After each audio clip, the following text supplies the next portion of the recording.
तो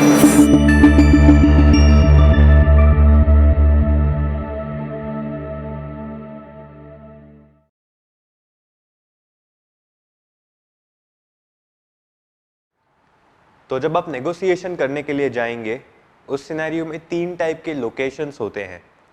तो location negotiation पे काफ़ी इफ़ेक्ट करता है, आप कहाँ पे बैठ के नेगोशिएशन कर रहे हैं। 3 टाइप के लोकेशंस होते हैं मेनली। जैसे क्रिकेट की हम बात करें तो उसमें एक तो आपका होम ग्राउंड होता है और एक अवे ग्राउंड होता है। तो इंडियन टीम के लिए इंडिया का कोई भी ग्राउंड उनके लिए होम ग्राउंड कहा जाएगा, और बाहर वो कहीं पे भी खेलते हैं, इंग्लैंड, ऑस्ट्रेलिया, वो उनके लिए अवे ग्राउंड कहा जाएगा।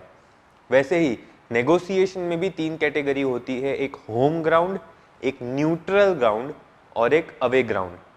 होम ग्राउंड यानी कि आप सामने वाली पार्टी को अपनी ऑफिस में बुला रहे हैं और आपने अपने ऑफिस में ही एक मीटिंग का सेटअप खड़ा किया है। इस केस में आपको काफ़ी फायदे भी मिलेंगे और थोड़े नुकसान भी हैं। फायदे क्या है? आप ऑर्गेनाइज्ड इंटरप्शंस खड़े कर सकते हैं अपनी मीटिंग में। अब ऑर्गेनाइज्ड इंटरप्शन से मैं क्या मीन करता हूं? आप जब मीटिंग कर रहे हैं तब आपने पहले से डिसाइड किया होगा कि मीटिंग का 1 घंटा हो जाए तब बाहर से कोई आए, आपको बुलाए कि आपका कुछ काम है। सपोज 1 घंटा मीटिंग का हो गया, मैंने पहले ही बाहर सबको बोल दिया था कि 1 घंटा हो जाए उसके बाद आ जाना कि सर आपका एक छोटा सा काम है, एक क्लाइंट को बस आपसे 5 मिनट मिलना है, ऐसा करके मुझे बाहर बुला लेना। ऐसा आप सेटअप कर सकते हैं। इससे क्या होगा, जब आप मीटिंग में बैठे हैं आपको थोड़ा सोचने का टाइम चाहिए, क्योंकि 1 घंटा आपको अप्रॉक्सीमेट पता चल जाएगा कि 1 घंटे में आपने अपना पॉइंट रख दिया होगा, सामने वाले ने अपना पॉइंट रख लिया होगा। तो अब आपको वो बाहर जब बुलाएंगे तो बाहर जाके आपको थोड़ा सोचने का टाइम मिल सकता है, किसी से सजेशन मांगने का टाइम मिल सकता है, थोड़ा रिसर्च कर सकते हैं आप गूगल पे, ताकि आपको एग्जैक्टली काउंटर ऑफर बनाने में मदद मिले। तो ऐसे आप ऑर्गेनाइज्ड इंटरप्शंस खड़े कर सकते हैं। आप अनअवॉइडेबल इंटरप्शंस को अवॉइड नहीं कर पाएंगे।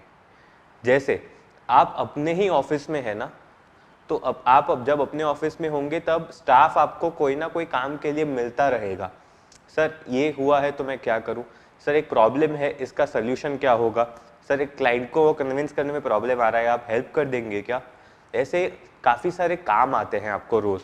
तो आप मीटिंग में बैठे हैं तो आपको कोई अनअवॉइडेबल इंटरप्शन भी फेस करना पड़ सकता है, जिसमें आपने जो प्लान नहीं किया है वो काम भी आपको मीटिंग में ब्रेक लगा के करके वापस आना पड़े। तो एक होता है जो आपने ऑलरेडी प्लान किया हुआ है इंटरप्शन, और एक होता है जो नेचुरली ऑफिस के काम की वजह से आपको इंटरप्शन फेस करना पड़ता है। तो एक फायदा हो गया, एक नुकसान भी हो गया। जो एक और चीज होता है वो है, आप जब इंटरप्शन में बैठे हैं तब आपको कोई सजेशन चाहिए, तो वो सजेशन के लिए जो भी लोग जरूरी है वो आपकी ऑफिस में ऑलरेडी होंगे, तो आप डायरेक्टली उनको जाके मिल पाएंगे। बाहर कोई काम है ऐसा कह के निकल जाएंगे तो, और वहाँ पे उनसे आप 1 to 1 बात करके चीज़ें जान पाएंगे और सजेशंस ले पाएंगे। तो उस सिनेरियो में क्या है, आपको जो सजेशन चाहिए वो सजेशन के लिए ऑलरेडी एक्सपर्ट्स आपकी ऑफिस में होंगे। तो ये कुछ फायदे और नुकसान है होम ग्राउंड के। अब हम बात करती हैं न्यूट्रल ग्राउंड। न्यूट्रल ग्राउंड यानी कि क्या, आपने और ऑपोजिट पार्टी ने किसी होटल में या फिर मीटिंग रूम आपने कोई हायर किया हुआ है, या फिर आप सपोज आप अहमदाबाद में हैं, आपका जो नेगोशिएशन आपको जिसके साथ करना है वो बॉम्बे में है, तो आप बॉम्बे में किसी होटल में ठहरे होंगे, वो होटल का कैफे एरिया हो सकता है। तो वो हो गया एक न्यूट्रल ग्राउंड, जहाँ पे उसकी ऑफिस में भी नहीं गए हैं, आप अपनी ऑफिस में भी नहीं हैं, आप बीच में कहीं पे मिल रहे हैं। तो उस केस में जब न्यूट्रल ग्राउंड पे हम मीटिंग करते हैं तो वहां पे क्या होगा, किसी को वहां पे फायदा नहीं मिलने वाला है, क्योंकि कोई अपने कंफर्ट जोन में नहीं है, हर किसी को बाहर आना पड़ता है, हर किसी को एक न्यूट्रल जगह पे मिलना पड़ रहा है।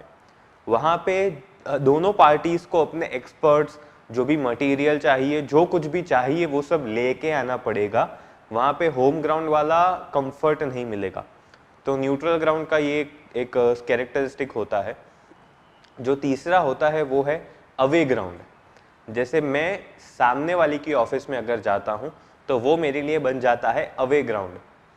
अवे ग्राउंड में हमें थोड़े नुकसान भी हैं और थोड़े फायदे भी हैं। तो अब आप सोचेंगे कि अगर हम सामने वाले के ऑफिस में जा रहे हैं तो उसको तो काफ़ी सारे फायदे मिलेंगे। जी हाँ, सही, क्योंकि वहाँ पे आपका लॉजिस्टिक्स पे कोई कंट्रोल नहीं है, कहाँ पे बैठना है, क्या क्या चीज़ें अवेलेबल है, कौन कौन मीटिंग में आएगा, उसमें आपका कोई कंट्रोल नहीं है। दूसरा, टाइम ड्यूरेशन पे आपका कंट्रोल रख सकते हैं, वो हम आगे देखेंगे।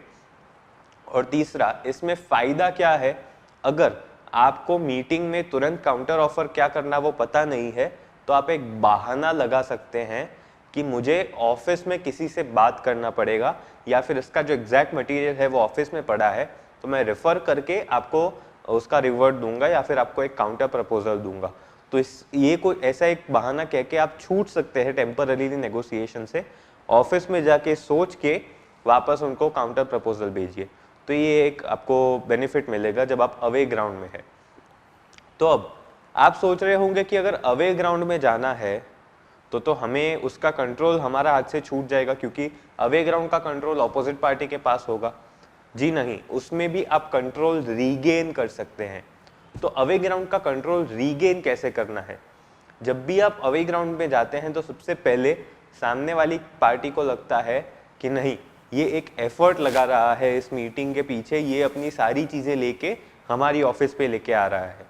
तो ये आपका एक एफर्ट दिखता है कि आप एक नेगोशिएशन के अंदर एक पॉजिटिव फीडबैक से एक पॉजिटिव कंक्लूजन पे पहुंचना चाहते हैं। तो आपका एक एफर्ट दिखेगा, आपका मेहनत दिखेगा मीटिंग के पीछे का। दूसरा, आप अगर अपने ऑफिस पे हैं तो आपको अपने ऑफिस के टाइमिंग पता है कि सुबह 10 से लेके सपोज शाम के 8 बजे तक आपका ऑफिस चलता है। लेकिन जब आप सामने वाले के ऑफिस में जाते हैं तो वहाँ पे उसका टाइम आपको नहीं पता है। उसका ऑफिस अगर 6 बजे बंद हो जाता है तो वो आपको नहीं पता होगा। तो आपको जब वो नहीं पता है तो आप जितना चाहे उतना वो नेगोशिएशन खींच सकते हैं, उतना टाइम तक वो नेगोशिएशन कंटिन्यू कर सकते हैं। तो आप 6 बजे का अगर उनका ऑफिस क्लोजिंग टाइम है तो आप 7 बजे तक 8 बजे तक भी खींच सकते हैं। ये करके आप सामने वाली पार्टी पे प्रेशर डाल सकते हैं कि वो जल्दी नेगोशिएशन खत्म करे। एक और चीज़ जो इम्पोर्टेंट है फ़ायदा अपने कंट्रोल में लेने के लिए, वो है कि अगर मीटिंग का कोई एजेंडा फिक्स नहीं किया हुआ है कि मीटिंग कितने टाइम तक चलेगी, कौन कौन से पॉइंट्स फाइनलाइज होने वाले हैं, अगर वो ऐसा कोई एजेंडा फाइनल नहीं किया है तो आप उनसे पूछ सकते हैं कि आपको कोई प्रॉब्लम तो नहीं अगर मैं एक एजेंडा सेट कर दूँ तो सामने वाली पार्टी क्या सोचेगी, ठीक है ये हमारी ऑफिस पे आया है, हर एक चीज़ अपना लेके हमारी ऑफिस पे आया है, तो कोई बात नहीं, आप एजेंडा सेट कर दीजिए, हम मीटिंग कर लेंगे उस अकॉर्डिंग। तो इस केस में आप क्या कर सकते हैं, जब आपको एजेंडा सेट करना है तो आप अपने फ़ायदे के अनुसार अपना एजेंडा सेट करेंगे, ताकि आपका जो भी प्रायोरिटी है वो पहले सॉल्व हो जाए, ताकि आपका एक विन सिचुएशन एस्टेब्लिश हो जाए। बाद में सामने वाले का ही विन सिचुएशन हमें मिक्स करना है ताकि एक डील क्लोज कर सके। तो इस तरीके से आप अवे सिचुएशन का भी कंट्रोल अपने हाथ में वापस ले सकते हैं। Thank you so much for watching this video. I will see you in the next one.